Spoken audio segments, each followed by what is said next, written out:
Hey everybody, how you doing? I'm Pavs, a writing VTuber and an artist, and today we're going to be continuing the work that we started last week on the pages here. So I think, to begin with, this is going to be like a concentrated, almost like an airlift kind of situation, because we have the basic components. So if we go, say, to this next panel, we should have like the most of the basic components that we want ready. He took this away. Not there. Maybe over here. We'll have to figure out the action lines later, but for the time being, what we want is to get most of these kind of where they're at in this panel, and to do that, we're gonna just kind of grab what we have here and then move it over here. The obvious exceptions being, of course, the guy here in the middle who's going to kind of have to get redone. But for the most part, it should pretty much be a one-to-one carryover. Also, but before I do that, I might actually, you know what I might actually do? I might actually go and... Is this the one? Yeah, okay. I might actually go here and do a little bit more work on this shaded part of the sky. I don't know, it feels a little bit... I described it as like watermelon looking earlier, and that's still very true. That's still very much the vibe. But I feel like we could make it something more, you know?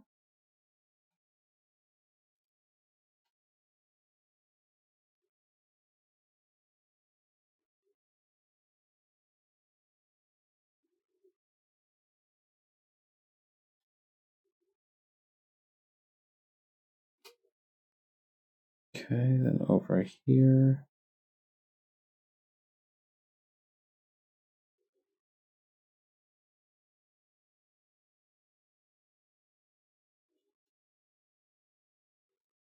What I want to do is I want to add little pockets here of the lighter cloud texture. I feel like that would be helpful.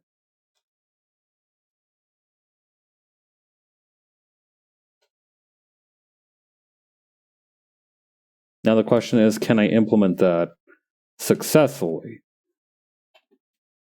Or rather in the kind of way that I have envisioned? That remains to be seen. No, that mainly feels like it's a net negative so far. Let's keep fishing.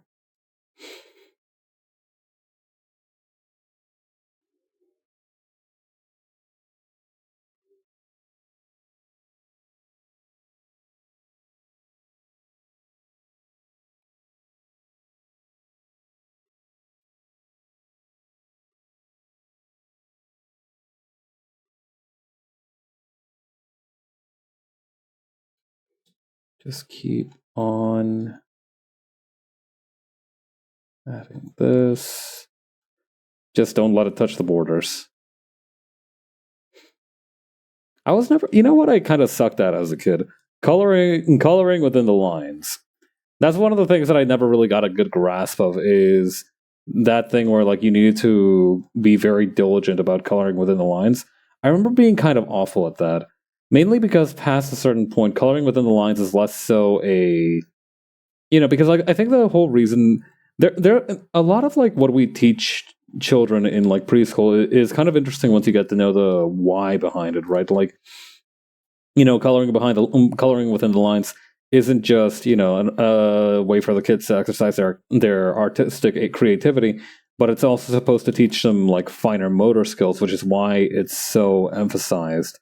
Because, you know, if you don't develop those motor skills when you're that young, you're going to have some serious setbacks in the future when you have to do like any kind of fine or dexterous work. And that's kind of like why they teach it, but I was never really good at it. At least I feel like I wasn't as good at it as like, I don't know. I feel like I remember that the most I got yelled at, not really yelled at, but you know what I mean. Like the most complaints that I received were from me sucking at filling in within the lines. And also my handwriting. I remember my handwriting used to be a point of contention. It got a lot better over time, but I remember some people were just fucking hated my handwriting. And then, now handwriting is not really emphasized in learning systems as much as it used to be. Do they even? I don't think they teach kids to write in cursive these days, do they? At least I don't think that was a thing in North America. It was certainly a thing while I was growing up, that they made you learn how to write in cursive. But I don't know if that was a thing in North America. It might have been. It might have been.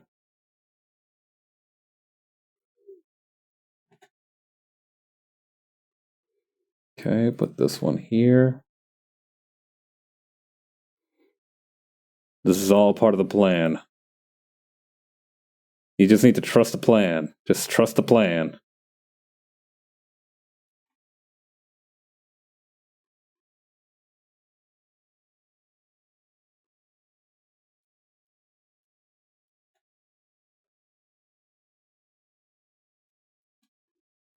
Okay, then over here. Did I properly label the one for the latter one? I don't think I did. I try to make sure that I have all the ones that I transferred over labeled properly. Otherwise, this simply is not going to work. All right, I think that's all of them.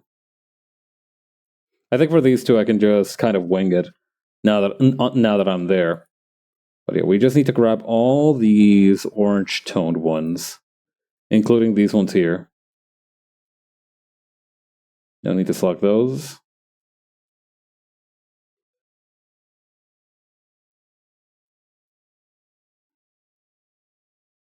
All right. We have to be very careful with this positioning.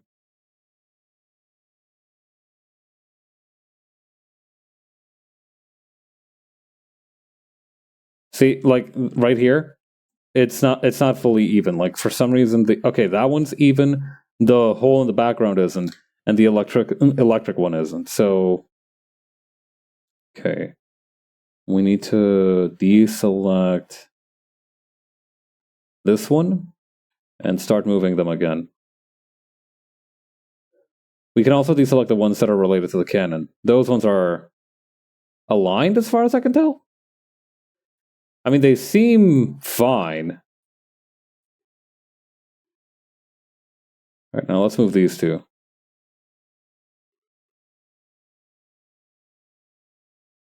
Okay.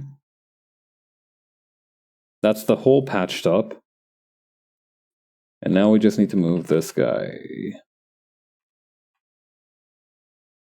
Did he get moved down? Wait, no, he's also bigger. Wait, what? Huh? Eh? Oh, wait, no, hang on. No, he is a little bit bigger somehow. Alright, hang on. Hold up. Alright, which ones do I have selected? We don't need the electricity ones anymore. That's unnecessary.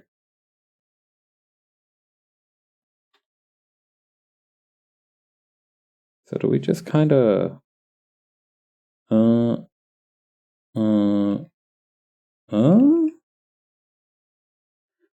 it's a little bit more different still.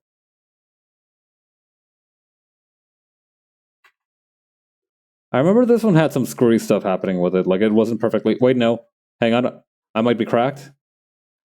Chatty, wait, what's going on with the light fixture? Okay, it's not perfect, but it's pretty good. Hang on, maybe just a little bit higher.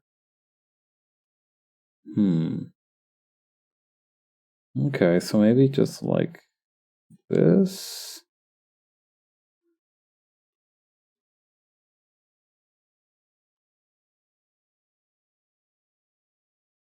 Then move this back. Nope, that's not it.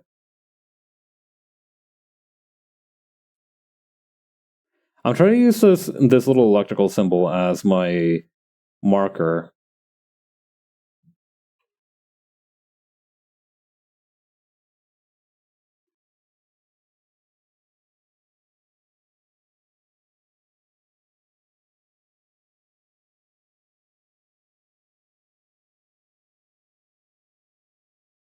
Although maybe I should be using the...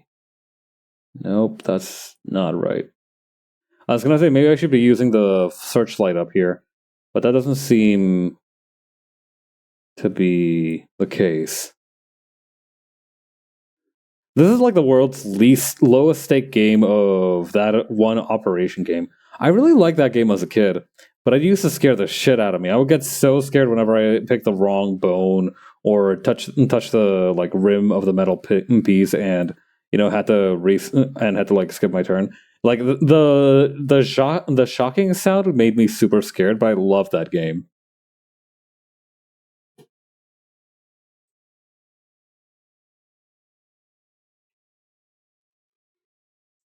I don't know. In hindsight, a lot of the things that fascinate me are kind of like scabs that you pick at, and like you're not supposed to pick at them, and it hurts to pick at them, but it's like still like an entertaining thing to do for some reason.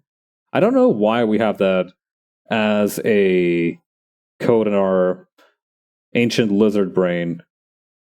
Like I feel like that cannot have been that beneficial overall. Like, why do we like picking at our scabs so much? I feel like that's just poor planning.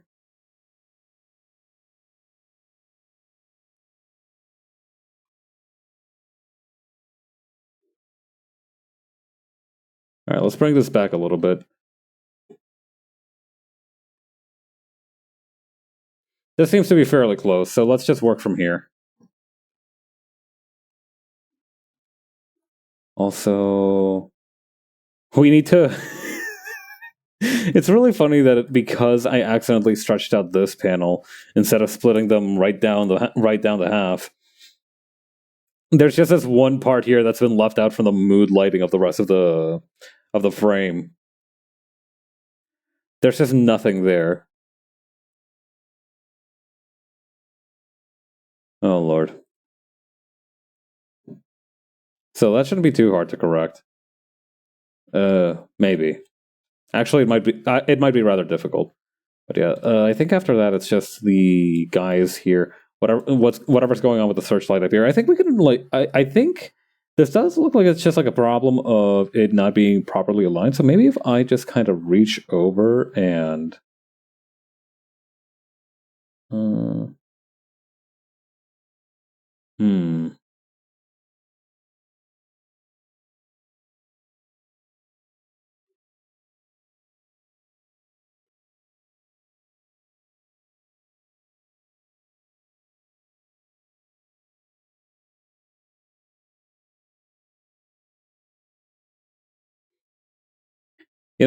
Recently I saw this one TikTok of a dude who I think the whole bit is that he was like getting coached by his friend on the proper terminology for things, but the thing is that the person being coached in question wasn't just some random dude whose English wasn't very good. He was like this very stereotypical like super British guy. Well, actually, I found out later that apparently the person who made that TikTok is a Tumblr user called like Paper Mario Wiki, and she is a woman now. So good for her. So yeah, she kept like she kept like it was like this weirdly Halloween themed vocabulary set where the guy that originally made the video was like, all right, what do you call this? And it would show like a picture of one of those things that you bury people in, and in the fancy British voice she'd go like, a casket, a coffin. Every single time she'd get the other guy would pipe up, she would make the like that kind of noise, and it's so funny. I don't know. I'm generally not that weak to comedy where it's just about like people making funny noises. I find that it gets on my nerves kind of easily. But this one, I think it was because it wasn't like the whole thing wasn't just like funny noises. I think it was because like it was also to some extent it was the kind of call and response aspect of it that I really enjoyed. So that was fun. I've got to start organizing more stories. I got to start reading my newsletters again. I can't just keep talking about posts that I've seen on the internet and then retelling them like some dude who has arrived from the southern provinces with fresh stories to tell of the recent dynastic struggles amongst the three kingdoms. Dude, my ass would not hack it as a dude with the fresh news from the provinces. I forget shit so easily unless it really matters to me. And I also forget people if I've told them things. Like if I tell a story and you don't tell me you've already told me this story, I will assume I haven't told it to you. Like 9 times out of 10, like unless I very very recently told it to you, I'll be like, oh, I probably haven't told this story before. Let me go through it real quick just so they have some background. That is one of my greatest weaknesses.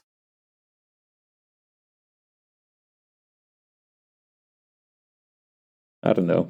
Call it mansplaining if you'd like. I just like to make sure that everybody has the full context for everything that I talk about. That's why I usually try to go like if I'm not sure everybody in the room knows what I'm talking about, I give like a quick rundown of what I'm talking about.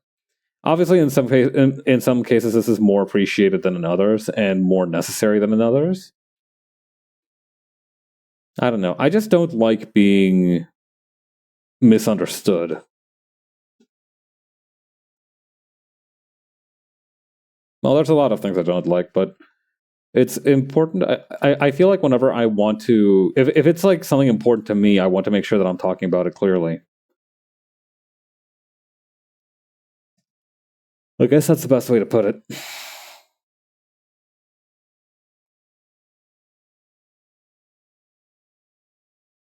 Oh yeah, I'm also kind of excited to show off this week's calendar art. I've recently been really obsessed with the Mesmerizer music videos, so I try to use that as a basis for it. I don't know. Sometimes it's easy to adapt something, and sometimes it's more difficult than others. Like for example, in Mesmerizer, the whole thing is that Miku and Teto are kind of side by side in the MV, but that's a little bit difficult when I have mostly vertical space to work with.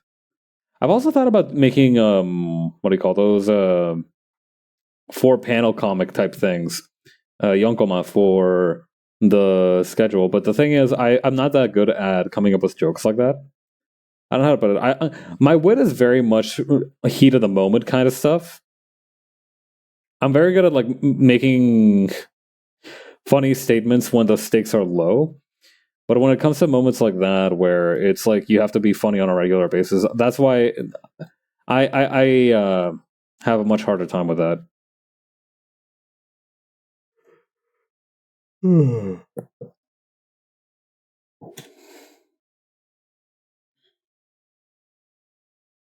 That being said, I did secure a big hashtag win for Sleepy Nation today.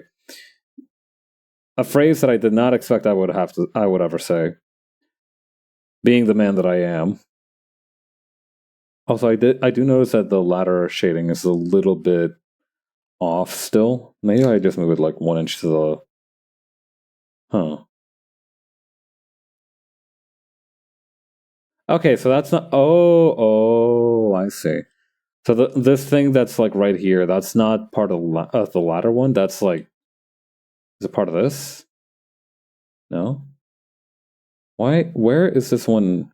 Oh, is it from the Canon one? Hang on.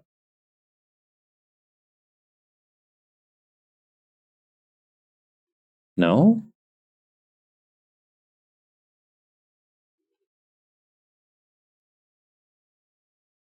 Hmm.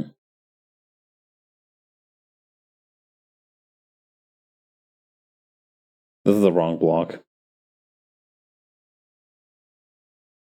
Okay, so this one doesn't help, but it's not the main source of it. So then what is? Let's bump up the tolerance just a tiny bit. That way we can use the erase tool. I'm going to need to deal with whatever's going on here too.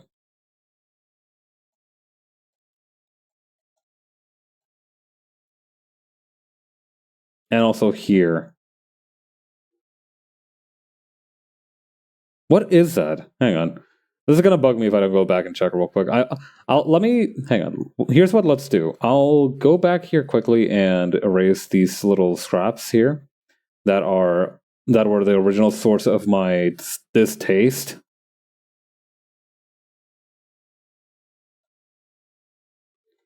And then wait, one more. We got one more. I got one more in me.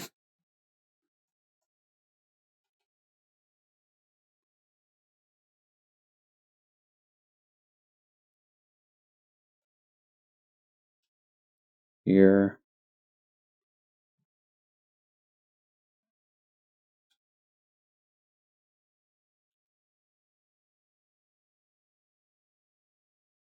Where? Here we go.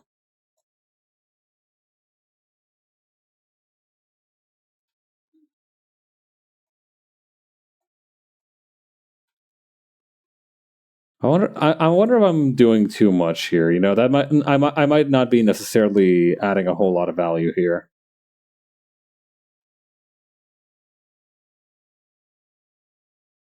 It feels strange to put it in those terms, but that's the closest point of reference that I have.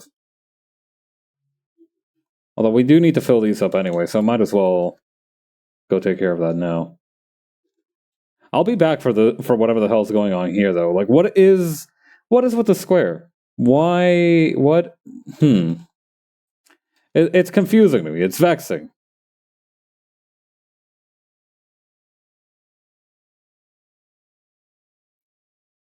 English kind of popped off with the word vexed.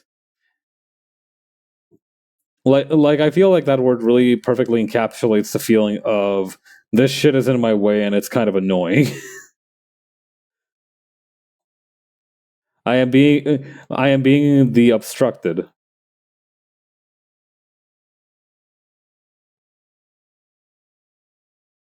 I feel like that's the case for a lot of like old school kind of words is oh, that's why. All right, hang on. We also got to go in here.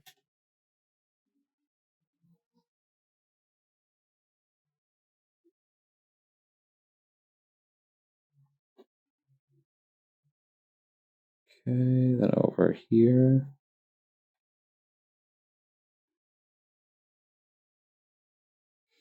No, we're also missing this chunk here because the line art wasn't properly made.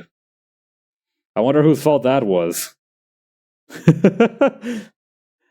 That's the one bit that will never ever get old. Is that I'll be like, who the fuck? Who did this? Who's responsible for this? And it's just all me. I think that's the biggest benefit of being DIY is that you're like, I'm gonna complain to the manager, and then like you're also the manager. I don't know. There's something really funny to me about that bit, which is tragic because that bit isn't actually that funny, but it is funny to me, and it's funny for me to say. So y'all will have to suffer through it, unfortunately. The art version of who said that? God, yeah. On the flip side, also hi Johnny, but yeah, you on the flip side you do also get to whip out the occasional those sources that I made it the fuck up, and you are the source. Like that is a very powerful feeling. That is a very I don't know. It feels good to whip that one out.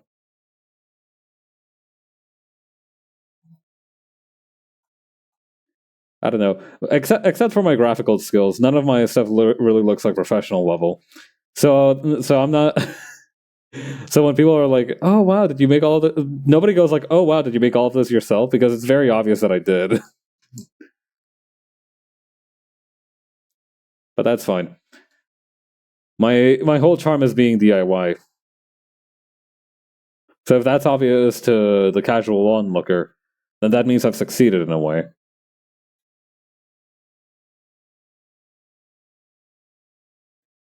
That's kind of an interesting methodology for success is to deliberately make something that's like piss in a can, and so that when somebody's like, "Hey man, this thing looks like piss in a can," you're like, "Aha, success."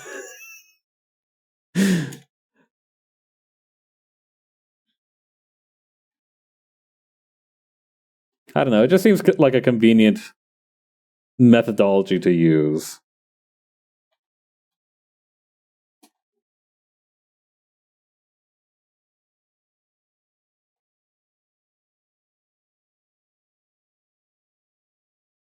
Also, it's also the fact that the phrase "piss in a can" is just also kind of funny. It's like one of those sentences you can hear.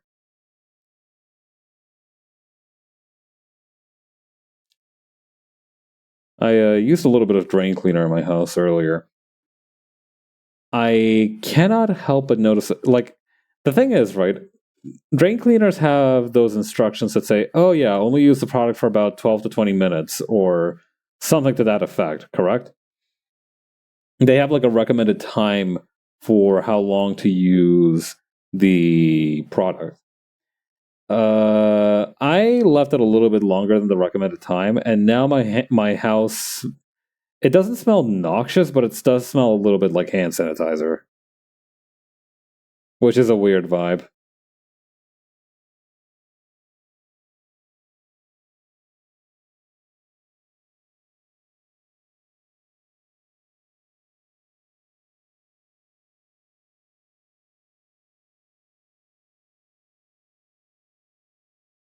Okay, then. Is there anything else that we need to fix? Oh, yeah, up here.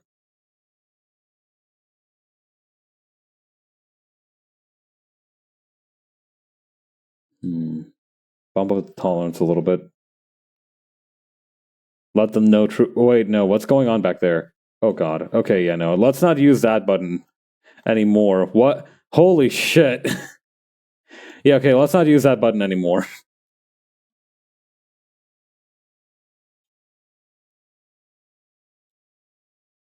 Also, this wouldn't work like that. It'd work kind of like this, though.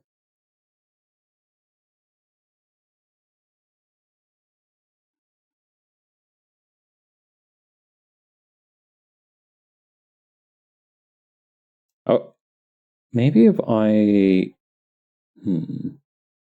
Oh, wait, no, I can't do something about that. Hang on. This. There we go. All right. So here's what let's do. I'm going to turn off the color layers for this, and I'm just going to select on the outside here. And that way, when I just select these two, bam, easy. Okay. That takes care at least of the outside parts. The ones that are here on the inside are a little bit more complicated. But nothing we can't handle. At least I should hope so. Who knows? May the shadows on this panel have hands for some reason.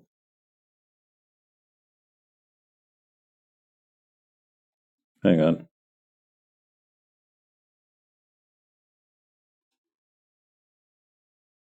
Use the soft eraser here, lower the hardness, increase the brush set so we only use a little bit.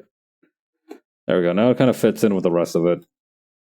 Although we might use a little bit of the blender brush here.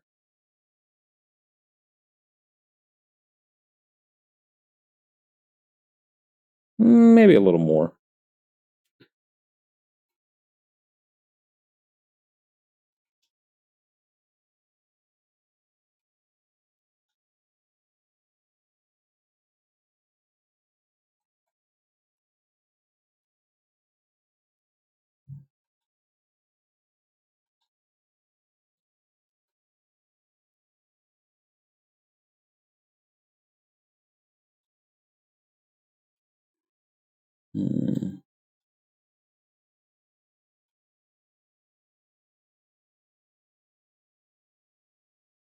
All right.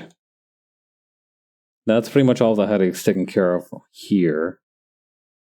Now the thing that I wanted to take a look at, actually, hang on.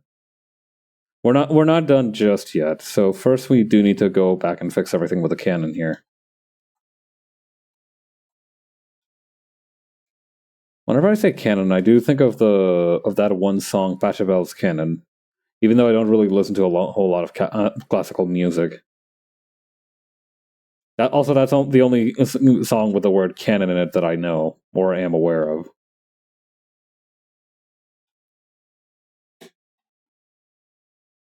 Hang on.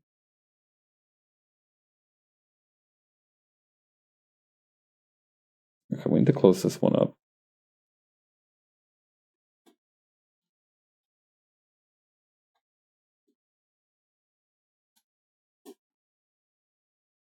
That clean it up? Yep, good stuff. All right, so now we go back to the cannon and just... Yeah, I think we can just kind of put everything here. I think the multiply glow effect is sufficient for what we need.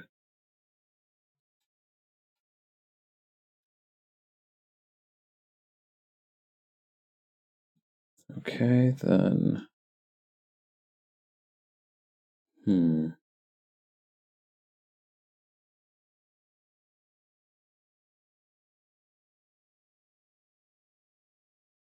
If I recall correctly, this is the result of grabbing the original cannon color, putting it over top of it,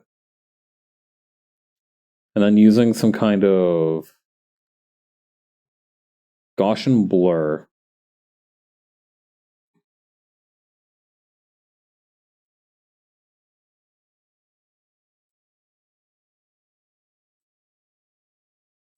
Maybe that's too much blur. I might be overdoing the blur. Yeah, there we go. And then this is screen. So that's going to be like... Yeah, okay, that looks like it works pretty well.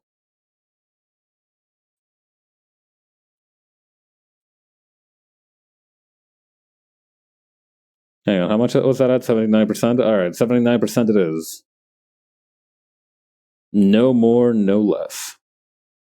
Okay, one more. It's at 80% now. That's not going to make like a huge difference in the long run, I feel. Maybe a little bit. That being said, I do want to replicate this kind of shadowy effect that's going on back here. I need to go back and fix this part though. But yeah, I need to go back and make a little shadowy effect here. I'm going to use a soft erase brush for that.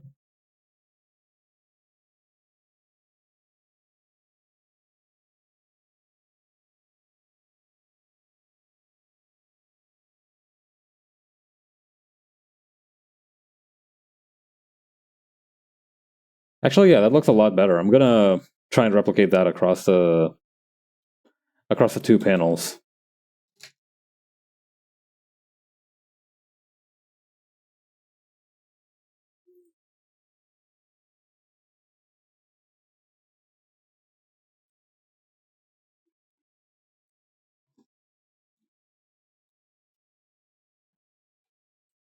Okay. Yeah, I think I originally made it like this because I didn't expect so much of the... I expected more of the light shining here to bleed through. But in retrospect, that might have been overhandling it.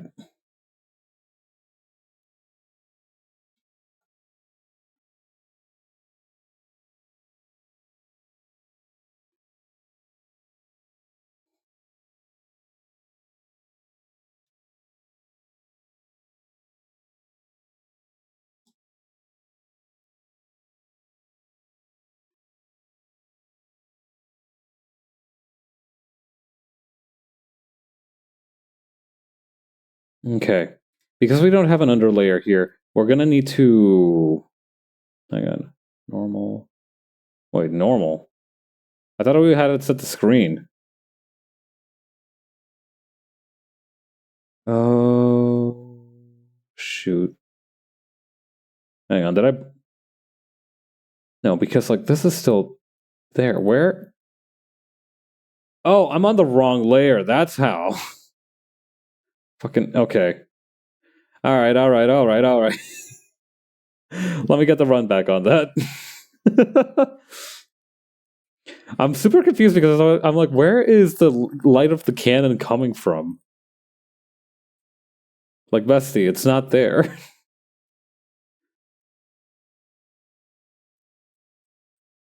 Ay.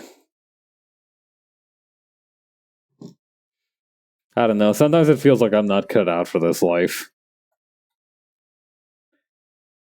Like, no particular part of it, just most of it.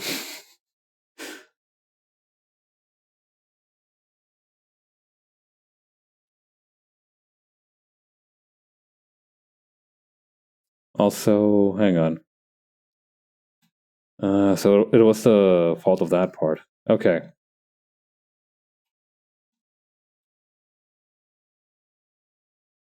Okay, no, we gotta go back a little bit. Where?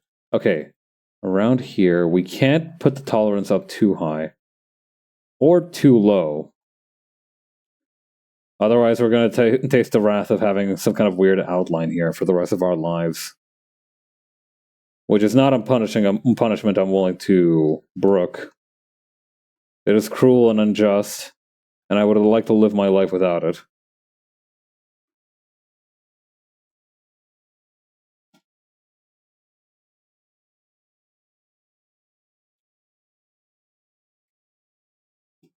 Okay. We still need to figure out what to do right here, but I'm gonna leave that as something to think about for future pabs. Future pabs being me like 5 seconds from now. As soon as I figure out the rest of this canon.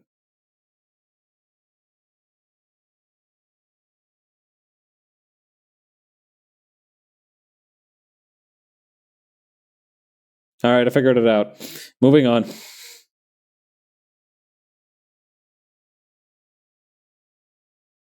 I think that's most of the stuff. We just need to fix this dude's face up a little bit.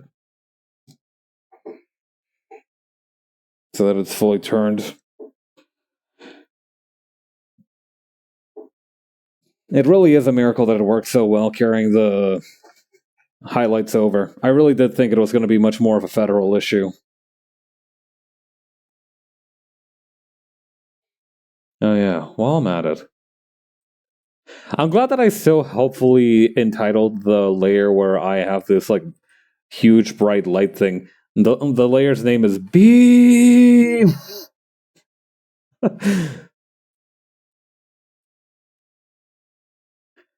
don't know. It's just useful to have such a no nonsense, completely serious, no lollygagging kind of naming sense from time to time. You know?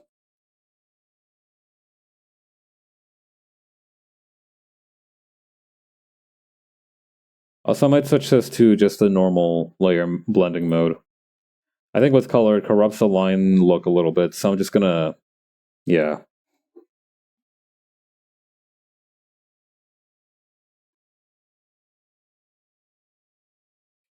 It's kind of interesting. I think the vibe was more supposed to be like guys on full alert, but with this one here, it almost looks like they're doing some kind of weird undercover heist.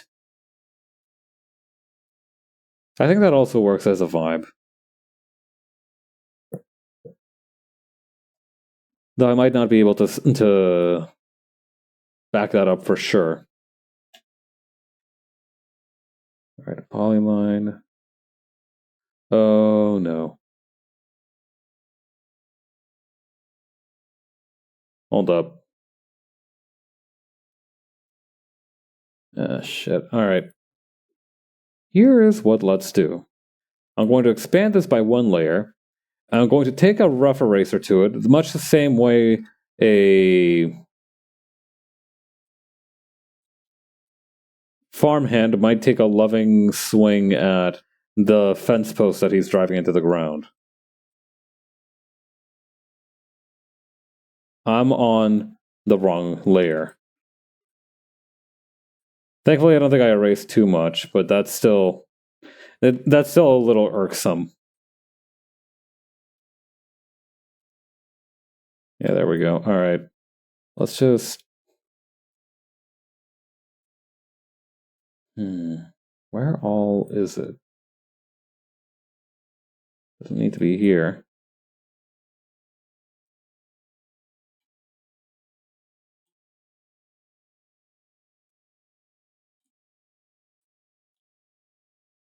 I'm just gonna keep erasing and not think too hard about it. As long as it's within the dotted lines, it should be possible to erase it with no problem.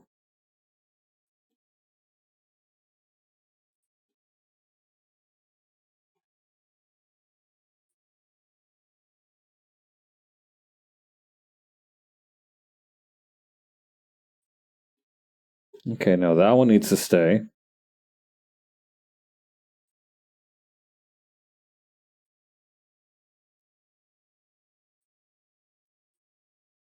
All right, I think we're... No, hang on. Yeah, there we go. That's kind of where we needed to go. Okay, so then the rest of this can just be... Wait, why is there still... This is why I don't like working with way too many layers. You need one shading layer, one color layer, and the line art. That's all you need. When you start getting too many cooks in the kitchen, shit like this happens, and you have to go on a snipe hunt to try and piece it back together. And it sucks.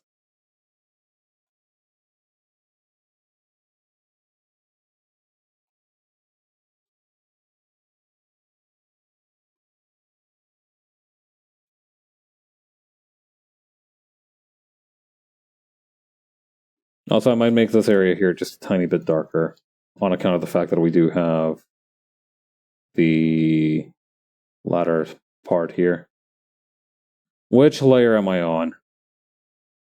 Okay, this is for the cannon, so that's fine. We don't need to worry about the cannon too much.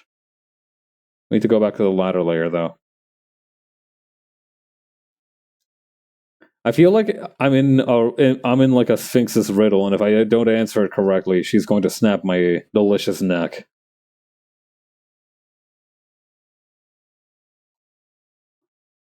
Got to think of it. Is a neck like a particularly delicious part of any animal?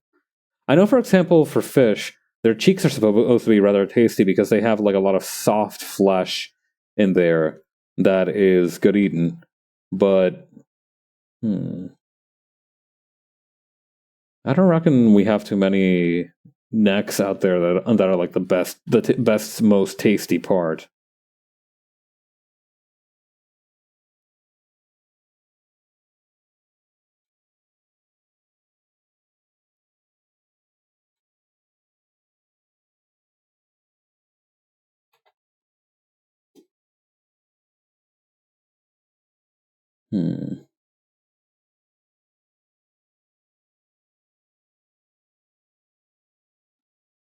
Right? Like, for example, you hear about beef tongue a lot, but not a lot about...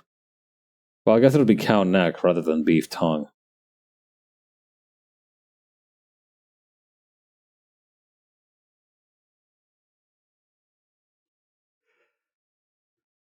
I mean, I kind of understand why, right? For most animals that we would rear for meat, the neck is actually a pretty tough component. I imagine it'd be used more for like stewing meat, or if anything.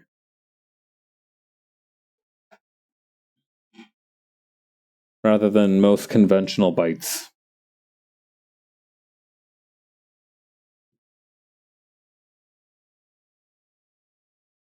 Or who knows, it might actually be a prized delicacy. Necks tend to have a lot of muscles as to support the head, yeah. Yeah, that was my suspicion. Ladders... Oh, we need to go back to the cannon layer real quick. I see we have something here that is... Great target from vampires, I guess? I suppose that's true.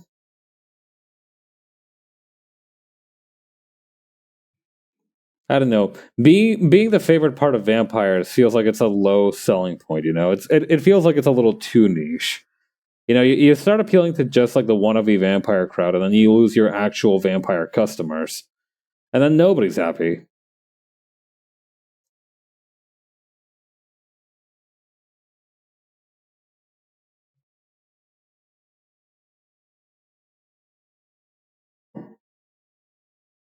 Mm-hmm.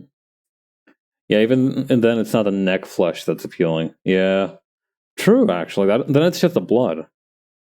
Not to mention, most vampires don't even drink animal stuff. Well, most... I'm about to say non-fictional vampires, but that's not a real... I feel like that's not a really good... That's not a proper comparison to make. Most mythological vampires usually go for the blood. It's mainly fictional vampires that have figured out the ungulate feeding life hack.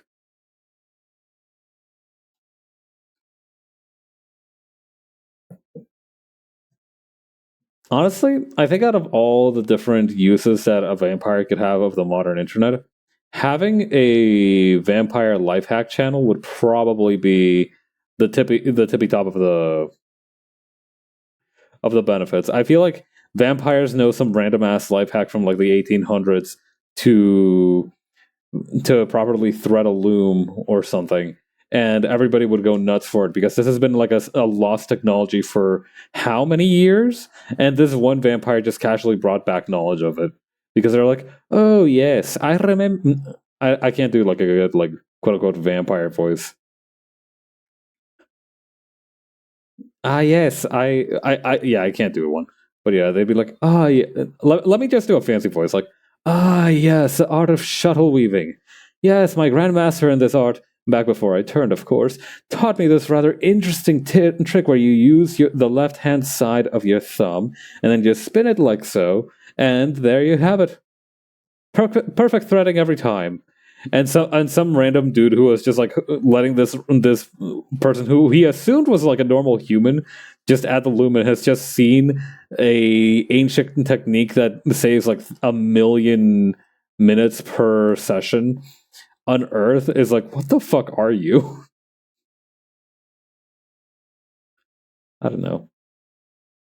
I feel like due to a lot of fantasy stories, we have this unrealistic perception that a that the our forebears had some kind of like insane secret trick method for everything that we've lost over time due to becoming more dependent and reliant on machines, right? Like, the shuttle weaving is one example of it, but I can think of a few others, right? Like, for example, like the idea of like lost technology, right? Like in Final Fantasies, they're all about like, oh yes, our ancestors used the crystals before we did, but they were much better at it than we are. We can only draw out a fraction of the crystal's powers, right? And you do go on a small journey to figure out more about the crystal's powers, yada yada. You have to eventually fight some kind of embodiment of the crystals. So, that usually takes secondhand, shall we say, priority to like the actual moneymaker, which is not the crystals or like the restoration of ancient technology. It's usually just hitting things with a sword or magic, as dependent on your classes. Not that that's meant to be a disparagement. Quite the opposite.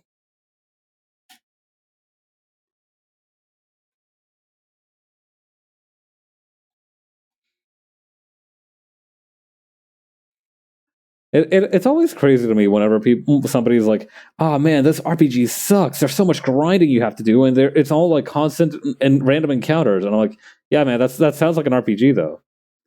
A good chunk of that traces to Blavatsky type occult scammers who wanted to sell the idea of lost ancient wisdom. That would actually track pretty well from what I understand.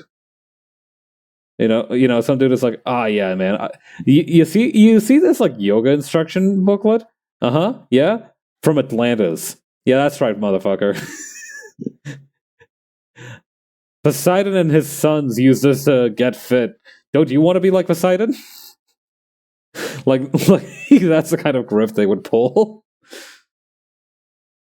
And this random dude from the 1800s who had never heard of Poseidon from before to this day was like, "Yeah, man, that sounds tight as hell." Actually, did you say that you were also selling that funky little board with a little like heart-shaped cursor on it? What's that about? Ay. I find like the occultism movement, fascinating from a purely like educational perspective.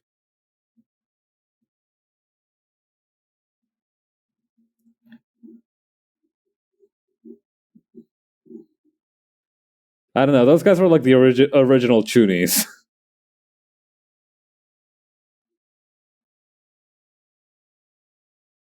And I'm guessing that a lot of like Chuny stuff does actually like reference occultism.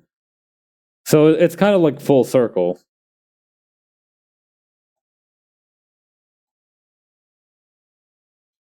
Fascinating how that sometimes turns out to be the case.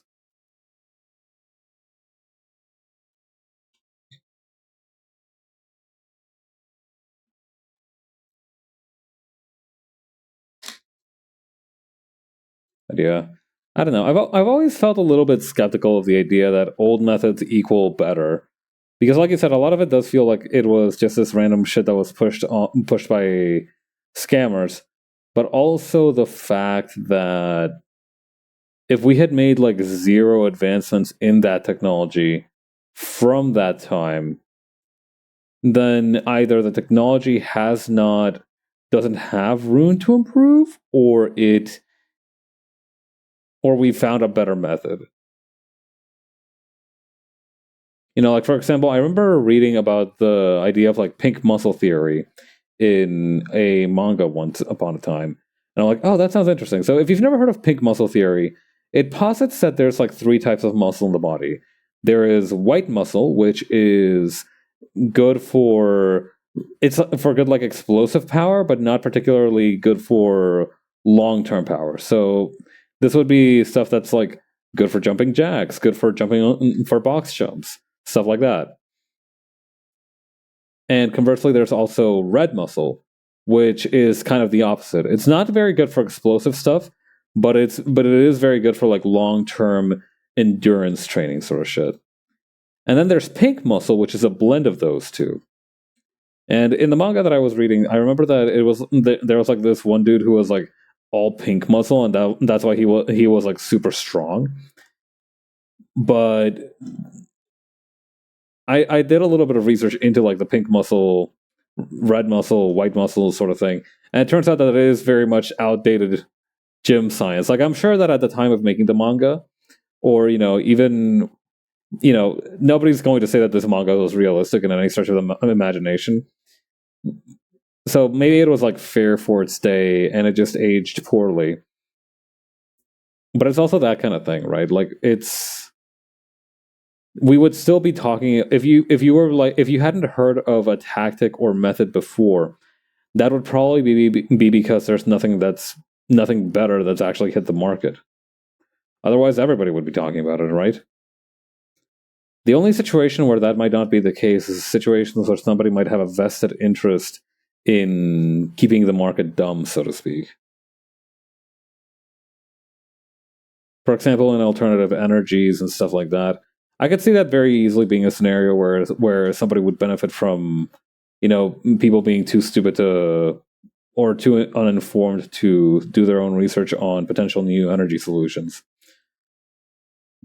Of course, this kind of loops back around where it's like, to what extent is it actual malicious suppression of information, and to what extent is it just that it's not there just yet, right? Like maybe the reason nobody's talking about it is because it had like a promising start, but it hasn't yielded efforts just yet. Like for example, in the other day, they had found out that there were like certain brain functions, and I can't recall it 100%, but essentially the idea was that they found a part of your brain or some functionality of your brain that is related to a autoimmune disorder or autoimmune disease reaction. Which means that if we can understand that part of the brain better and reroute some of the shit in there, we can actually cure certain autoimmune diseases, which would be awesome because those suck. But again, and you'd be like, why is nobody talking about this? And that's because like it's just such very, very early stage research. Like they have like only just found this out, so there's really not much to say just yet. Try again in a few years.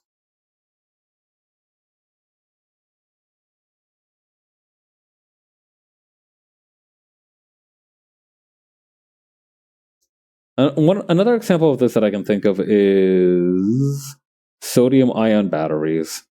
If you've heard of lithium ion batteries, you would know that those are pretty much anything that everybody uses these days.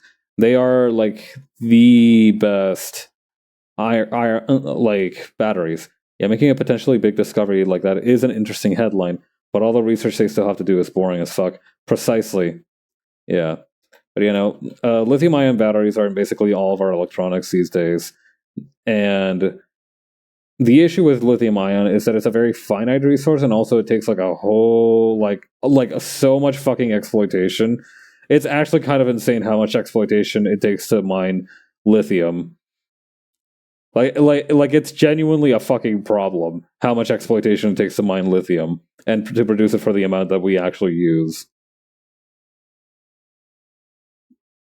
And so somebody was like, actually, we have an alternative battery for this, which is a sodium ion battery, which uses like salt bases for part of the functionalities, and it's really useful, but like it's absolutely not on the level of lithium ion. It is, however, much safer comparatively. Like, have you ever seen those phones that are like pillow shaped because the battery is freaking out in there? That doesn't happen. That wouldn't happen with sodium ion phones. Although that would require there to be sodium ion phones in the first place. Remember when our problem used to be that the research was ahead of the funding for like most stuff? Now it's that the research is kind of going backwards. The funding is still MIA.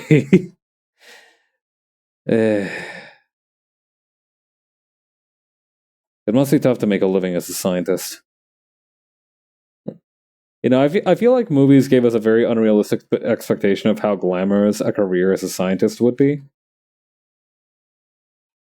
Although there are some people who really enjoy their jobs as scientists, so I feel like that is to be respected.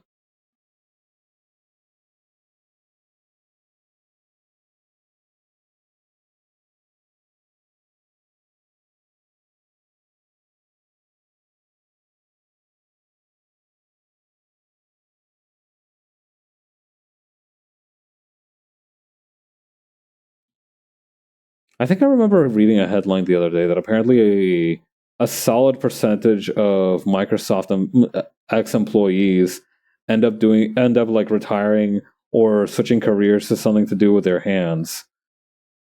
I don't know. I think I remember seeing that at some point. Like percentage, how many Microsoft employees go into farming? Either it was like a single weird case or hmm.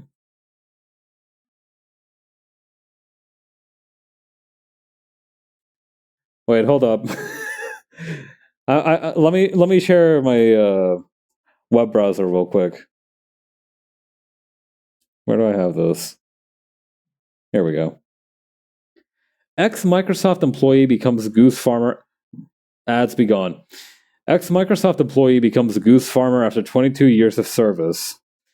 Former Microsoft employee Feng Yuan's transition to goose farming after 22 years, as highlighted in a viral post by Smarika Malvia, resonated with many users who admired his choice to prioritize family time. He was fired in July 2023. He became a goose farmer.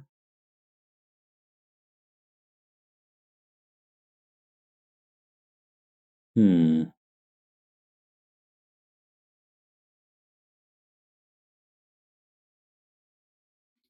Okay, so they don't have like an actual they don't have actual statistics about the, shall we say, Microsoft employee to goose farmer pipeline, if that is a pipeline that exists. But I wouldn't be surprised if a lot of people who had to use their brains a lot or had to use a lot of soft skills in their day job would eventually want to try something more hands on.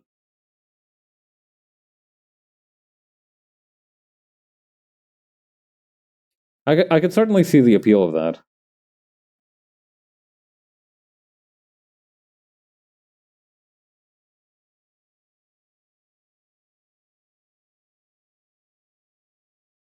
Hmm. The only issue being that I don't know what's really in demand enough to be like, oh yeah, that's going to be my parachute. Okay, so which layer is fucking with me on this? Oh, I see. All right, hang on. I gotta do a quick excision here.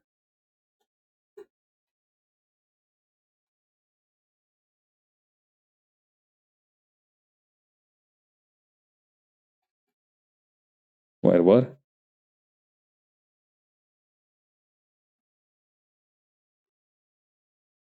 There we go.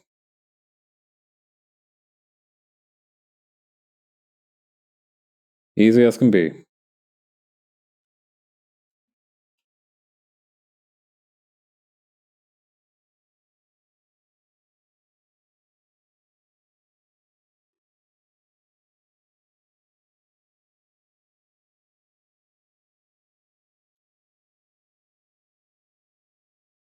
Okay, patch over this part. Add this part.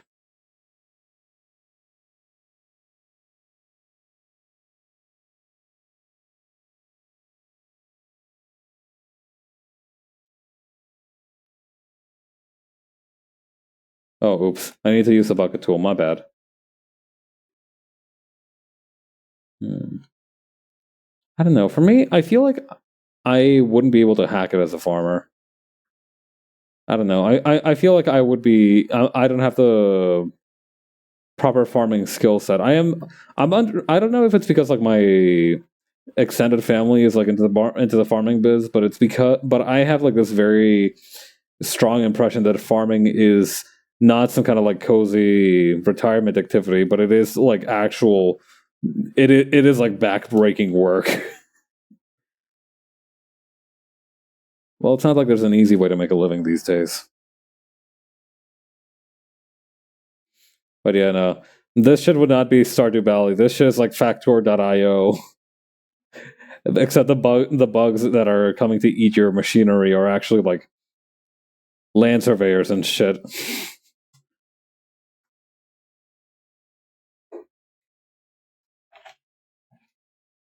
I don't know. Something where I'd be good with my hands, but I wouldn't have to rely on my body so much.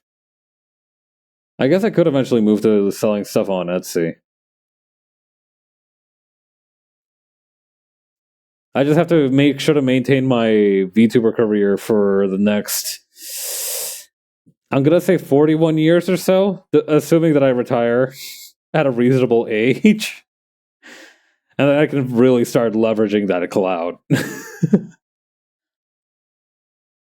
God, there are going to be like VTubers who have been in this shit for the long haul, huh? That's crazy to me. It feels crazy that there's going to be VTubers that started around this time and are gonna keep going. I'm gonna be 10 years out from getting into a retirement home, and I'm gonna be like, oh boy, Iron Mouse is another new model. Can't wait to see that shit. It's gonna be hype as fuck. I do hope that that's the case.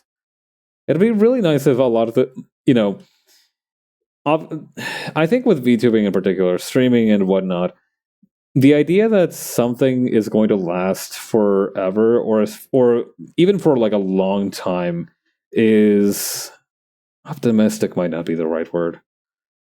Misguided? It's not realistic, I think. You can still hope. I do know that there is this one woman who is like at least I think she's a woman. I have not checked her pronouns, my fault. But I think there's like this one woman who does stream as like this snail avatar, and she's been streaming for like 10 years, apparently. So it's definitely like some people are in this shit for the long haul. And it'd be nice to see some familiar faces once, assuming I don't have like some kind of reverse midlife crisis where I get my shit utterly together and just go monk mode for a few years, and then I have to like reawaken my interest in VTubing as after I get fired from my high-paying office job for acting as a scapegoat.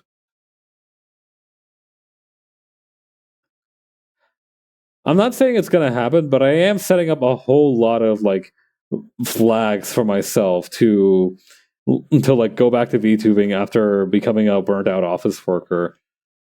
Like I do feel like if I got a manga made out of my life, I do feel like that's in the trajectory. What we're in right now is like the opening chapters where we see like how idyllic and full of youth and hopeful and optimistic I was before I had my spirit crushed by the ever turning wheels and gaping maws of capitalism. I mean, don't get me wrong, that is still very much happening. I'm just not quitting VTubing yet.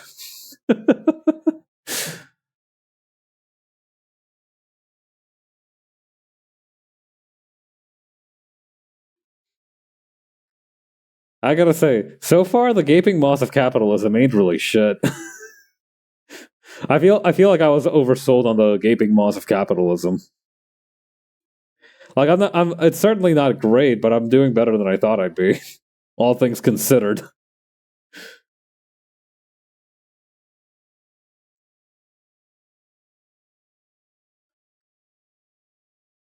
Undefeated since 2021.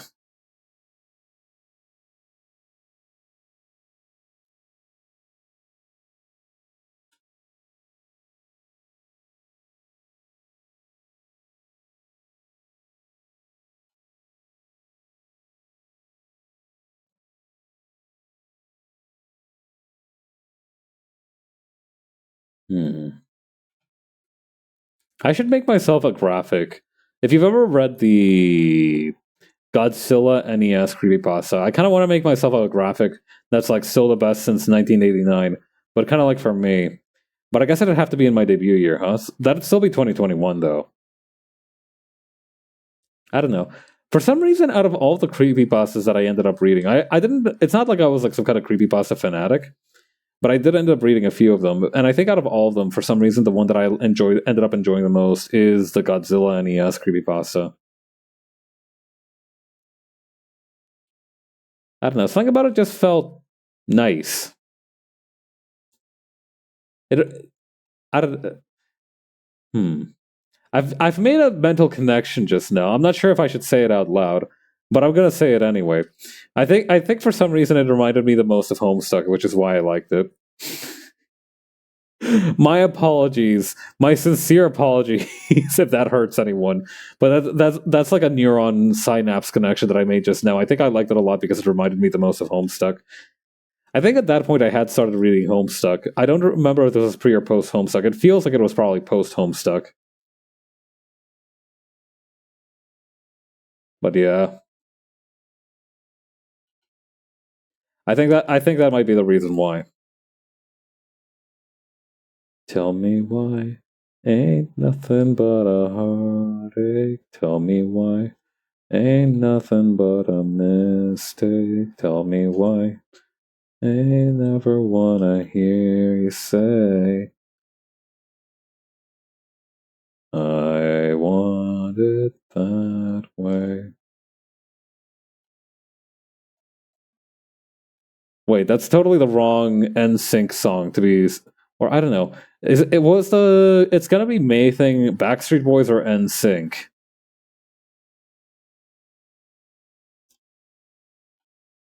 I do be forgetting. Not to mention, I'm a couple days too late to make the "it's gonna be May" joke. Well, the best day to make a date joke is on the day of. The second best time is next year when the date rolls back around. Somehow that doesn't seem right.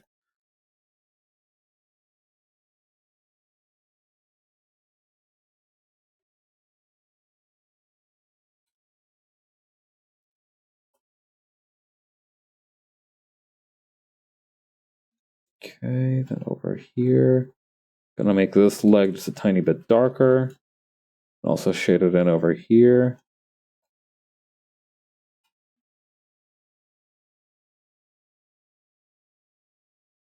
Hold up. I need to go back to the electrical guy.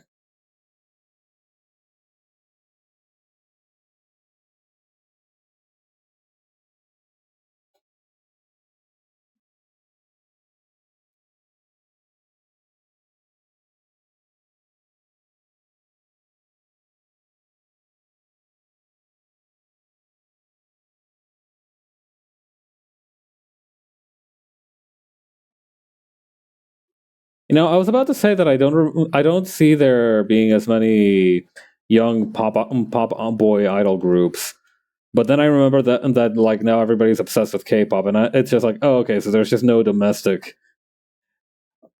boy band idol groups. Okay, I see how it is. They are very much still well and alive.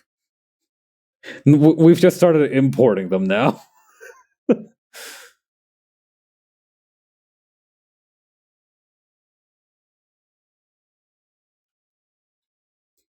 Of course, I can't throw too many stones at that from my own glass house of enjoying VTubers and anime. It would feel disingenuous.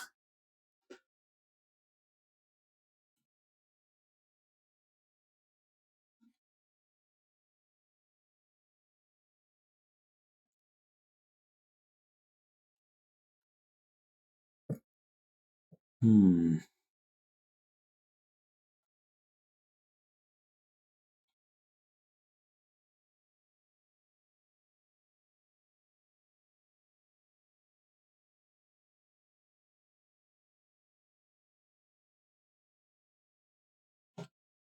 Okay, and that's gonna go in over here.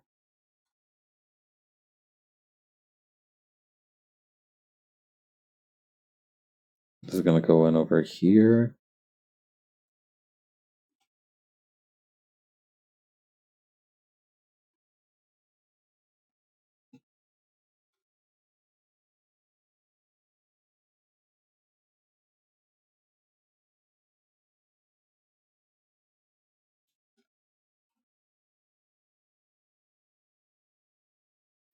I also need to remember to make the whites of the helmet this specific color here. Or I guess the shiny parts of the helmet.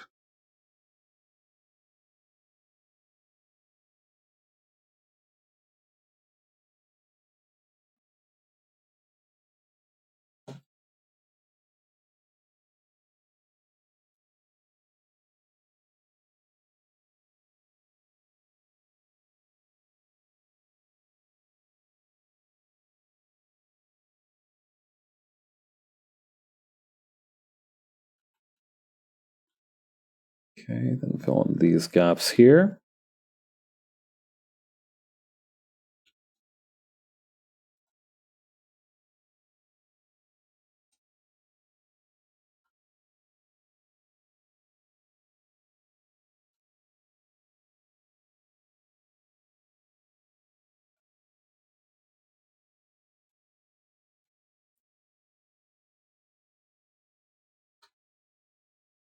Okay, then over here, we're gonna just add this here and then this over here.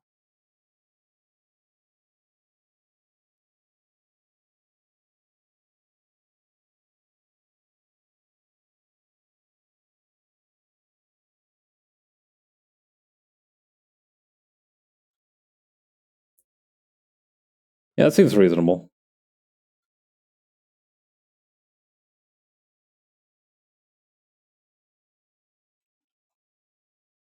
All right, we're gonna close in like so, and then that's gonna come in like this. Huh, that actually makes a really interesting shape for the helmet. It almost, you know what it reminds me of? It reminds me of those like golden ingots from ancient China, the ones that look a little like, hang on.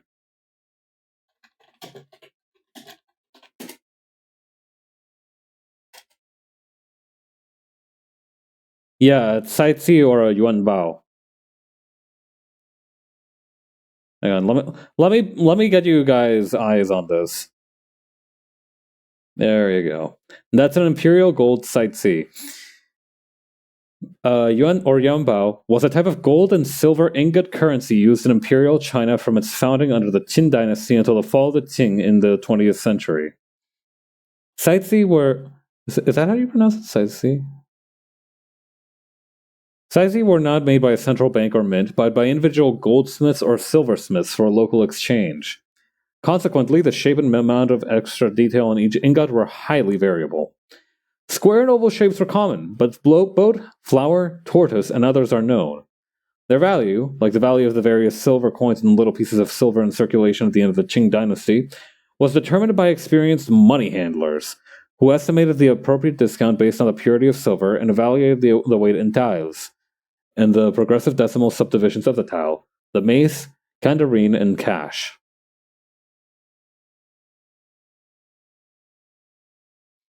Honestly, these really do go pretty hard. I like these ones too.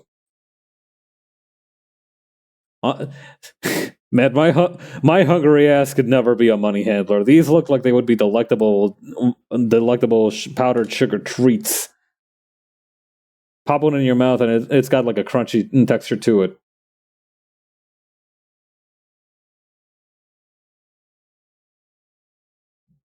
Apparently, they also burned them in effigy as kind of like part of gravestone celebrations.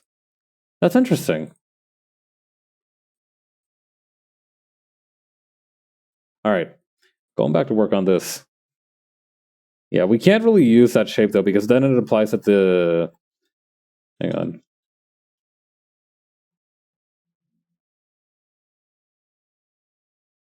Yeah, that should do it.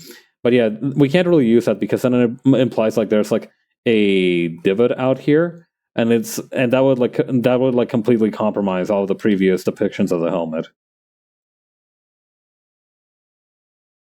Would be an interesting idea though.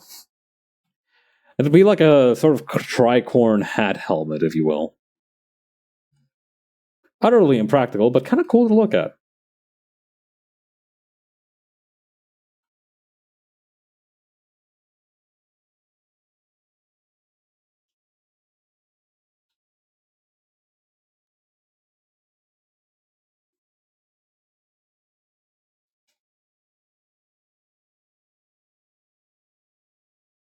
I don't know. Hey, when you guys play video games, how big are y'all into like role playing? I usually don't. I wasn't super interested in role playing for a long time, mainly because I would just try to like do whatever was the nicest, right? I'm not somebody who's interested a whole lot in like villainous paths for the character, for example. So I really didn't have much of a personality to speak of. The thing is, though, I've been watching this one playthrough of Fallout 2 where the guy is cosplaying as it is named his character. So the whole thing is that he's doing the whole game unarmed, like full on unarmed. No, well, he occasionally does use power weapons, power fist weapons and such, but other than that, it's like genuinely just this one guy and his two fists versus the world, and it's pretty great. It's pretty awesome. But the thing is, right, he named his character Kenshiro, which is the name of the lead character from The Fist of the North Star. And like the thing is, like sometimes the choices that are made feel like they're very much like not Kenshiro style choices, especially the fact that like now that he's kind of reached this section of the game called New Reno, which is a the whole thing about Reno and Fallout 2 is that it is a gangland city where the rule of the day is just like violent crime all around. In particular, you're looking to put one of the four major families who are currently in charge of Reno into like proper power. You're trying to like get these guys in the final seat, so to speak. And because of that, you actually do end up the fact that you have like four families to choose from ends up with like the most effective and like most complete playthrough being that you finish all the quests for one family, effectively putting them pretty comfortably in the position to like start ruling the city, and then immediately just murk everyone in the family. And just completely eliminate the crime family from the scene, effectively undoing like all of your work. Because then if you've kind of worked for one family too much, the other families won't let you take jobs from them. So really the most effective thing to do is to just like is to do the quest for all of them and then just go back and just be like, hey, so now that I'm like part of the family, you guys mind if you like stick out your tracheas real quick for me? I don't know. It's kind of incredible to me. And like I'm having some serious like disconnect from this dude and like the Kenshiro Sona, right? Because I'm like, he would not fucking do that. I don't think Kenshiro would do any of that, sir. I haven't read Fist of the North Star. I should get to doing that one day. I feel like that series is definitely like the blueprint, so to speak, right? You know, the guy from Hirohiko Araki, the guy that made JoJo, worked on Fist of the North Star, I think.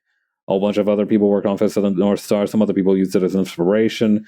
Everybody knows the You Are Already Dead punchline. I don't know, it seems kind of important as a cultural touchstone, and I feel like I've neglected it.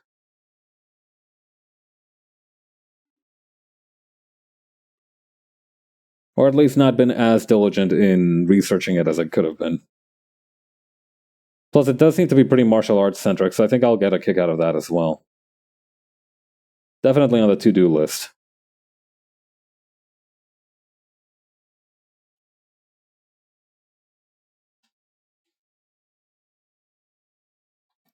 Should save my work.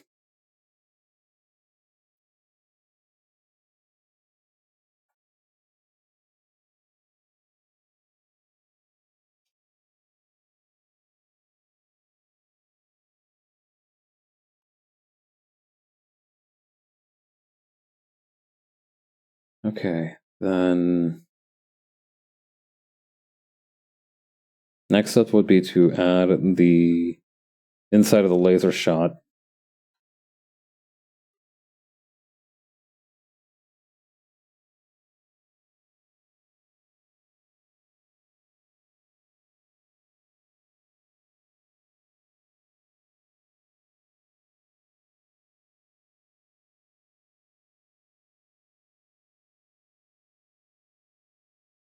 Okay, where did I put the hole? I need to do area scaling 1. There we go.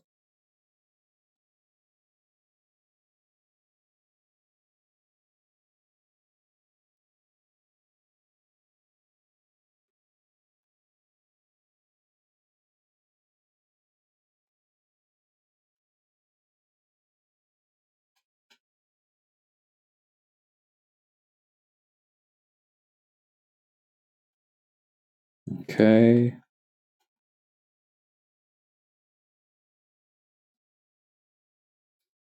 How do I select the red color and make it pop a little more?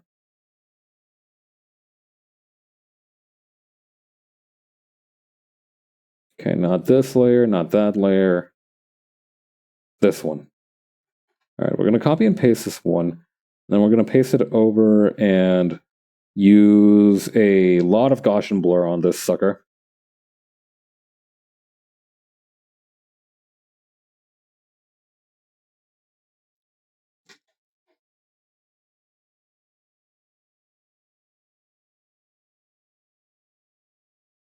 Okay, we need something stronger than this.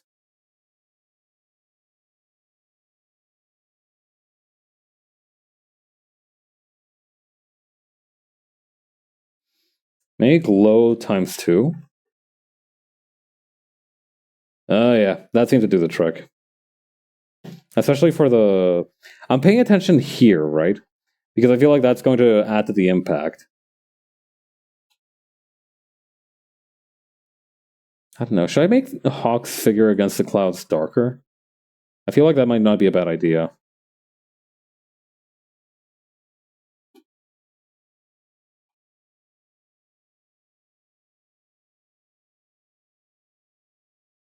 Also, I might make the light show a little bit, taper off just a tiny bit as it gets farther away from the target, just a tiny bit.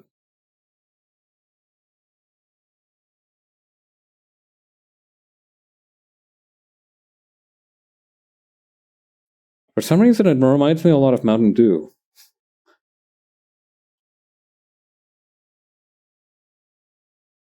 I don't know, should I make Hawk's outline against the night sky like full on, just like a black figure?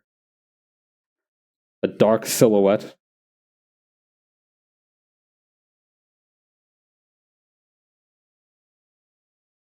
Ooh, wait, no, combination style. All right, actually, hang on. Happy accident here. All right, so we take a little bit of column A and we take a little bit of column B, and then we mix them together and see where it goes.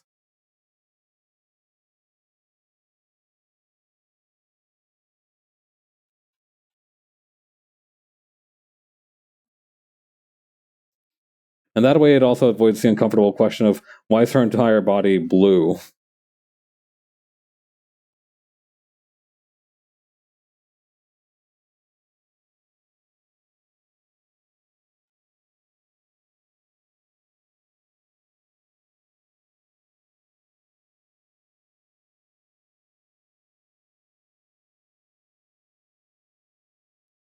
There we go. Oh yeah, that's looking tight. All right, and that's panel 2 completed. Very nice. We still have about a half an hour to go before my usual quitting time, so let's see what all we can do for panel 3. Okay. You know what actually might be a better idea if we start on panel 4? I'm a little hesitant of that, actually. I don't like starting something new when it's like the last thing to do. You know, there's no right way to do the sequence of things sometimes, especially when it comes to creative work. There's right ways to sequence, like making a loaf of bread, for example. In fact, it's critical that you follow a sequence for making a loaf of bread. I cannot emphasize that enough. If you fuck up making a loaf of bread, you're going to make something nigh on inedible. It's going to suck and nobody's going to have fun.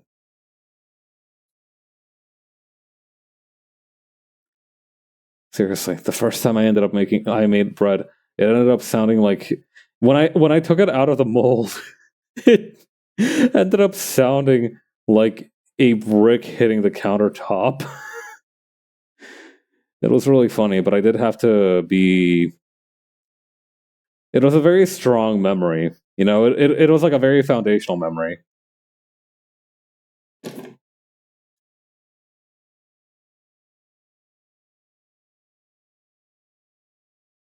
Yeah, okay, I'm just gonna start panel 3. I'm not gonna sweat it too much. That being said, I could benefit from having some acts to the the coloring on the laser gun, but that's something I can worry about for later.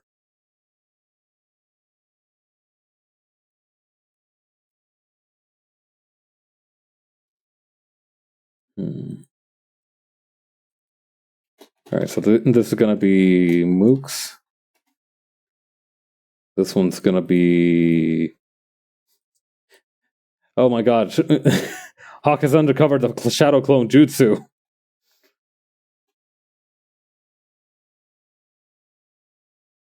Okay, this one's gonna be Cannon. And this one here has to be Hawk. Okay, I think for the time being, let's try to focus on Hawk's coloring. And we can probably remove the little pinpoint lines here for where the mooks were supposed to go. We have that covered now.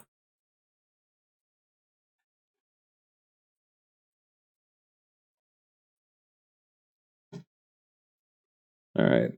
Here's what let's do. I'm gonna go ahead and open up Hawk's reference sheet. I talked a little bit earlier. I did end up making a palette for Hawk. It's hard for me to follow. I feel like unless I like let's take a look here, right? The Hawk set here, right?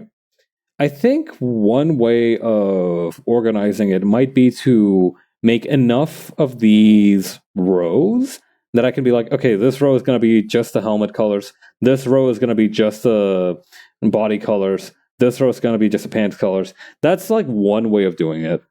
But then that's like, I don't know. I feel like that's a lot of work for something that I could just as easily accomplish by skipping from page to page, you know. I've now become so accustomed to like Spider-Manning it across the different files that I feel like now if I try to use actual proper palettes, it's going to end up poorly. I should save my work though.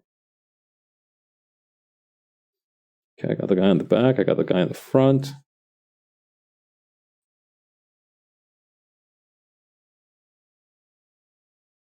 Okay.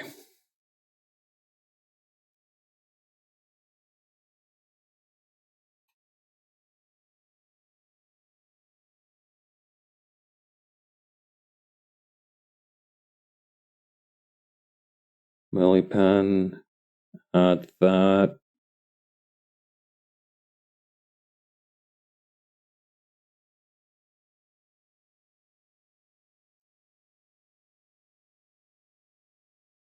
This one.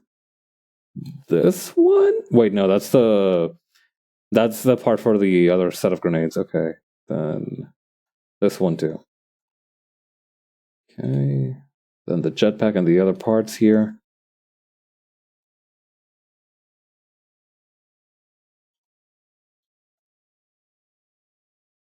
I'm really proud of how the gun came out in the end. I remember that was something I agonized over, so I'm happy that I'm happy with the results. I'm happy that I'm happy. I sure hope I am.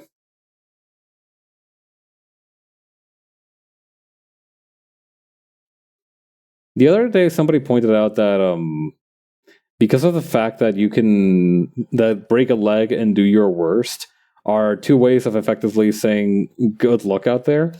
You get or like do your best and do your worst. Like somebody's gonna be like, do your worst out there, and they'll be like, thanks, I'll do my best. And they can be both meaning the exact same thing. It's a little hard to think about.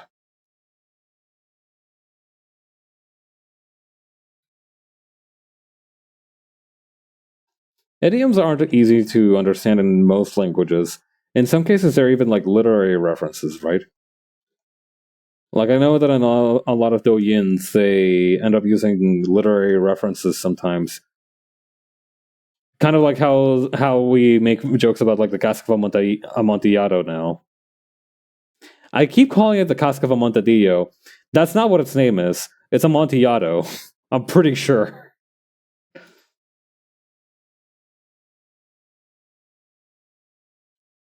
But yeah, the Casca of Armadillo. We sometimes make jokes about that, right? And it's not at all different in its origin or purpose.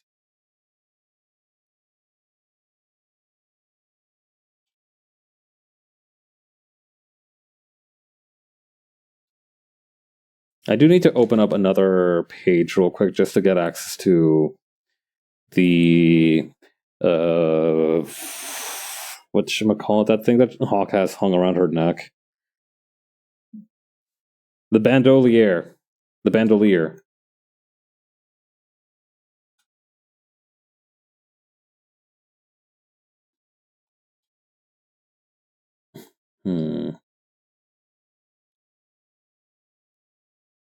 Now I'm gonna leave that area blank.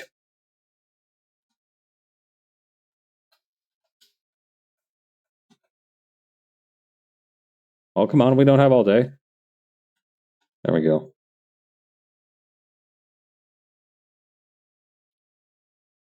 All right. Then moving on.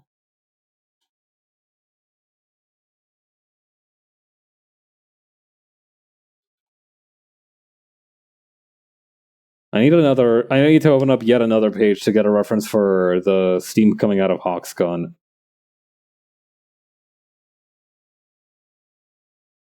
Luckily, I can just open up the PNG file, which is much more lightweight. God damn, I do all that?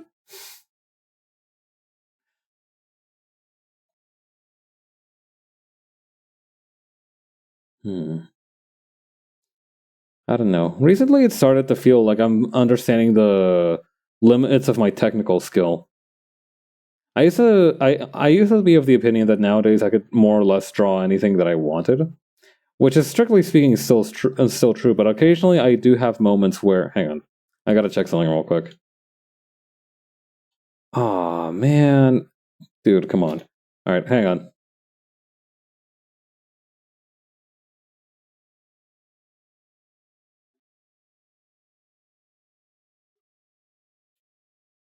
But yeah, as I was saying, I remember I have moments where I'm like, oh yeah, I know how to draw everything now.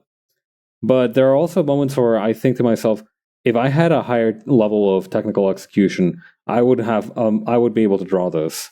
Like I still have moments where I'm like, okay, It's not that I can't draw it, it's that I know that I could draw it better if I had certain if I had a higher level of technical skill.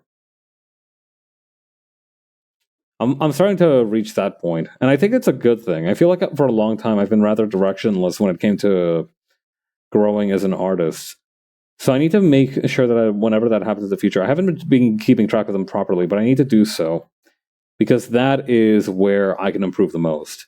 You know, those frustrations are critical to me because for the longest time I'm like, yeah, no, I can just do everything now, and just knowing that I cannot, in fact, do everything. I don't know. It's important to me. It's important to me for me to record that.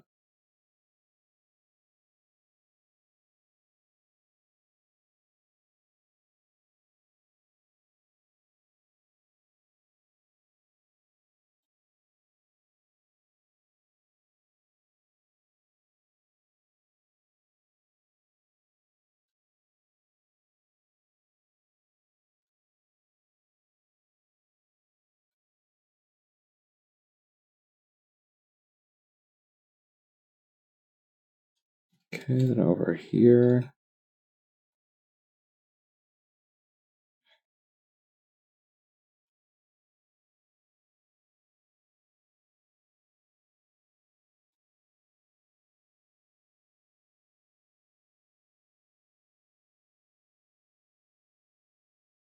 Okay. Drawing smoke is so much fun. Well, a very specific kind of smoke. Like this very billowy smoke is super fun to draw for me.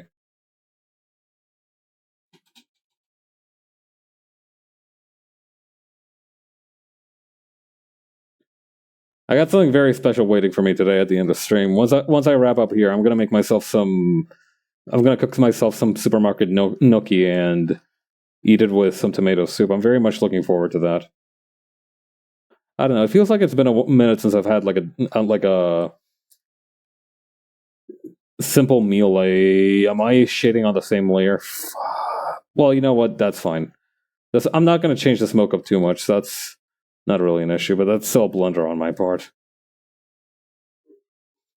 I went into it so naturally too. I was totally in the zone.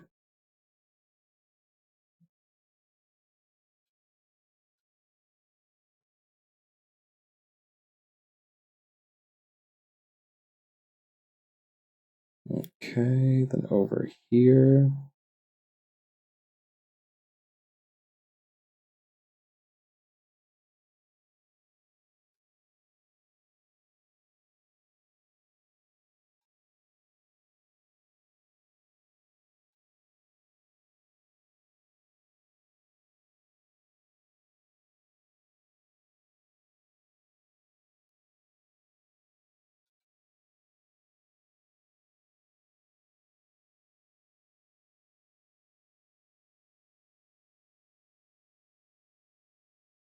Okay.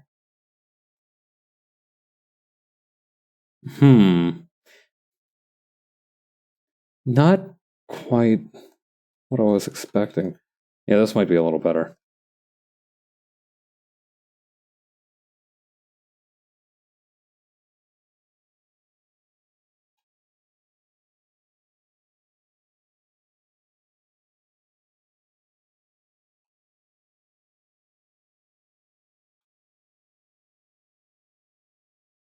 Okay, then this one over here.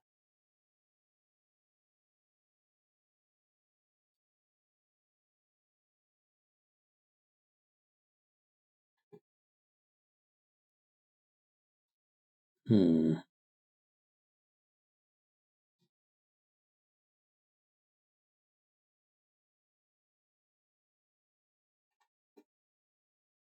Here's what let's do. I am not confident I can finish this page today, so what I'm going to do is I'm going to just do the base colors for Hawk today, and then call it a night.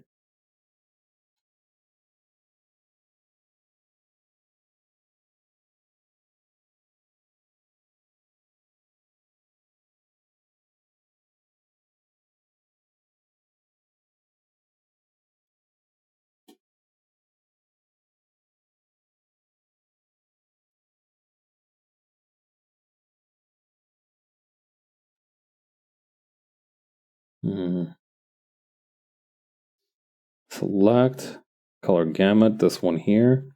We still have the ruler here. Marvelous.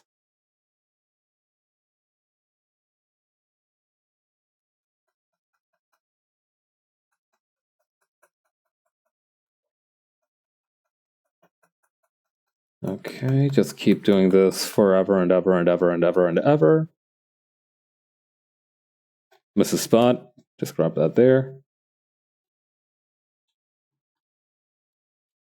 She reminds me a little bit of those fancy cups that you see in the 90s.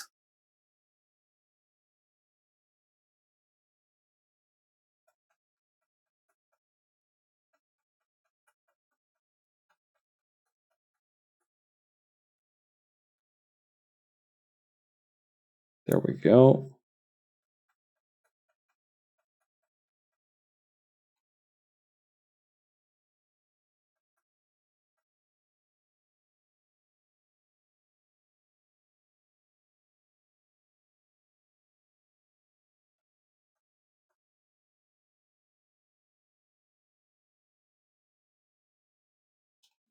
Oh yeah, she looked like she's zooming.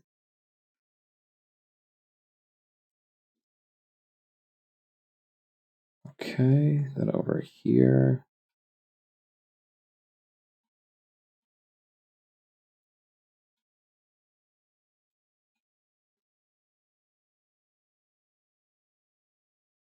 For some reason, I thought that this finger went on for a little too long, but no, it's the right size. I don't know. I use my own kind of gut feeling as to whether a drawing is right or not. Sometimes, right? I'll be like, does this rather than being like, all right, does this look good? It's like, does it feel right?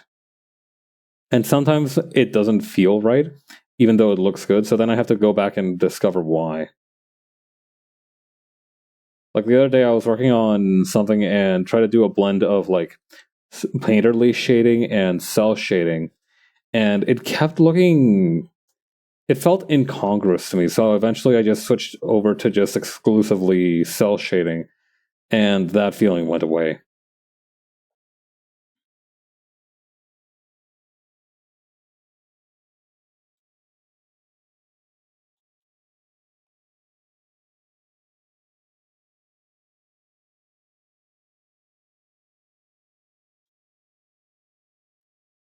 I might need to add some kind of effect for where the laser hits her.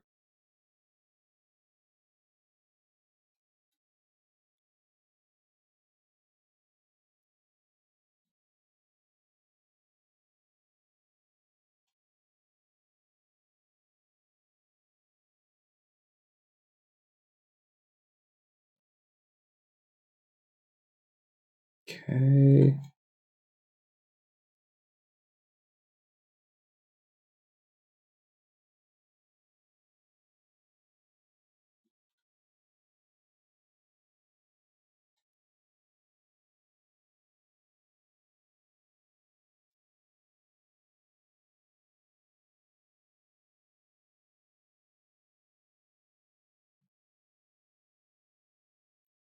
Okay, then bring down the brush size to a solid tenor.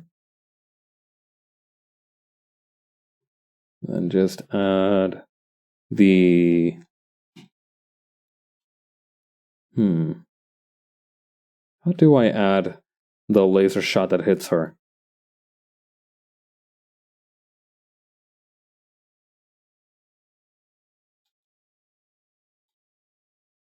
Maybe if I turn the ruler back on. Hang on. I kinda have an idea.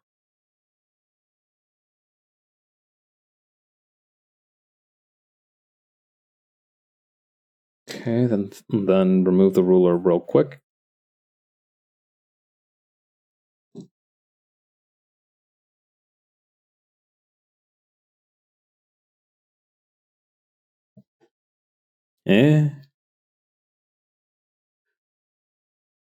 Hold on, something about this is screwy. I'll worry about that in just a second.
No, that one doesn't feel right. I kind of want to make it like a very globby laser. I don't know. I kind of want to make the laser look a little bit like a liquid, if that makes sense.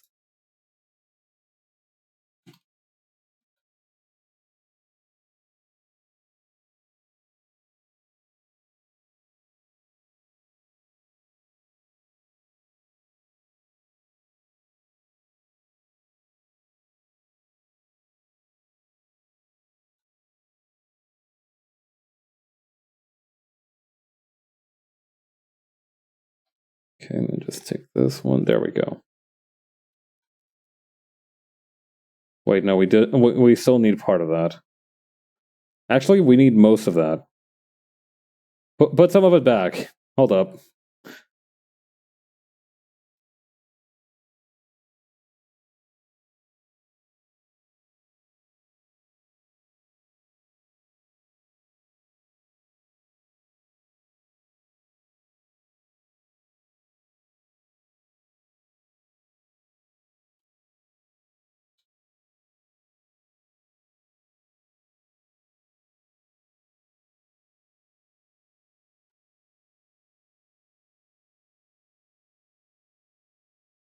All right.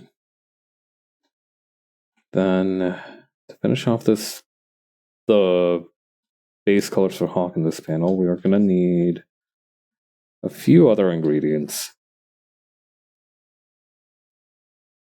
First, we're going to need the reference for the bad guys here. So that's over here, I think.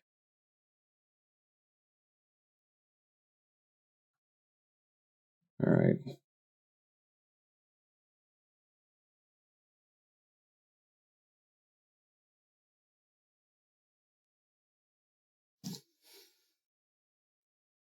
Show ruler. No, thank you. Okie dokie.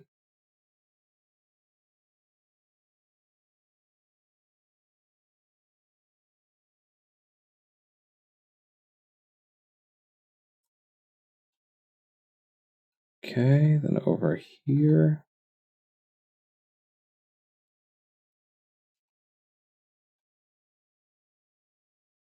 I think that makes a really nice contrast with Hawk's bluer color scheme. So I think that was a good call.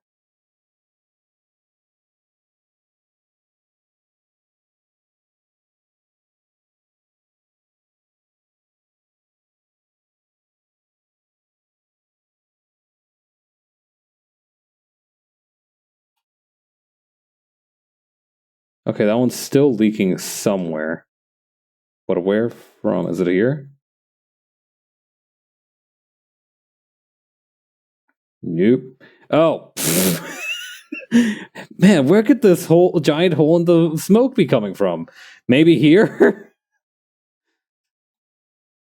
Wait, no, that wasn't it? Hold up. Then where?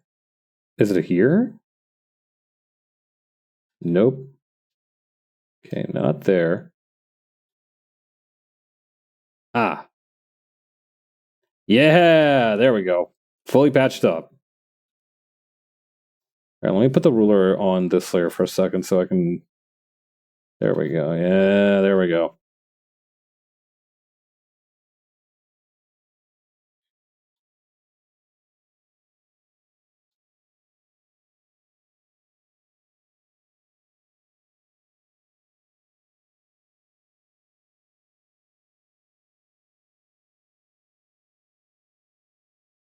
Okay, then over here we're going to use this color for the back of the jetpack.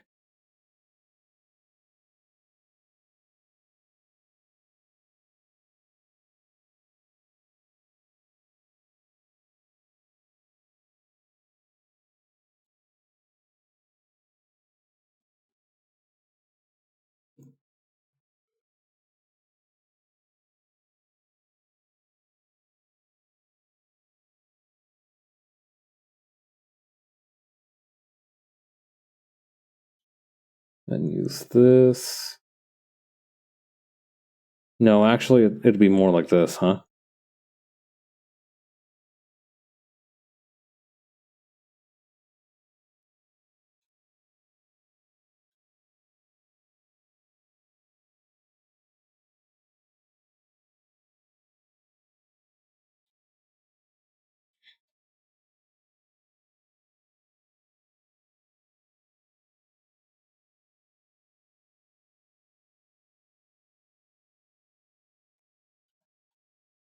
Bam, bam, bam.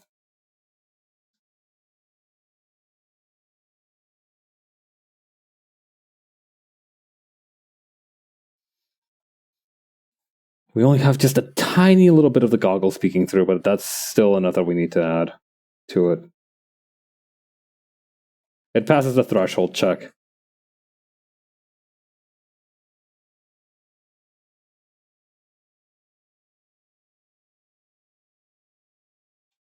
That felt so smooth. That little like fill. Hang on. Let me undo that just so I can relive it real quick.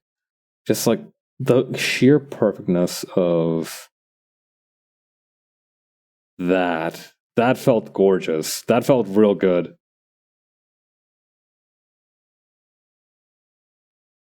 All right.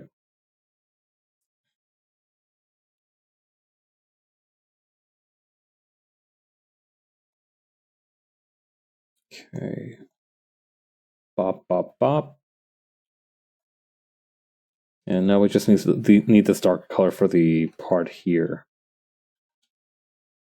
And also the red.